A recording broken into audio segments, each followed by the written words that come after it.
పూరా లోకల్.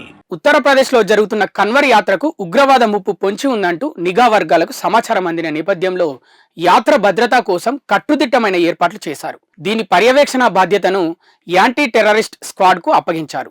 ఈ నేపథ్యంలో ఏటీఎస్ బృందం భద్రతా ఏర్పాట్లను పరిశీలించింది. ఉగ్రవాదుల దాడి యత్నానికి సంబంధించిన ఇన్పుట్ ఇంటెలిజెన్స్ ఏజెన్సీలకు అందినట్లు సంబంధిత వర్గాలు వెల్లడించాయి. ఈ నేపథ్యంలో యూపీలోని ముజఫర్ నగర్ జిల్లాకు ఏటీఎస్ కమాండోల బృందం తరలివచ్చింది. వీరికి ఎస్ఎస్పీ అభిషేక్ సింగ్ విధులకు సంబంధించిన ఆదేశాలు జారీ చేశారు. ఈ బృందాన్ని శివ చౌక్, మీనాక్షి చౌక్, హాస్పిటల్ తరహా తదితర ముఖ్యమైన ప్రాంతాల్లో మోహరించినట్లు అధికారులకు తెలిపారు.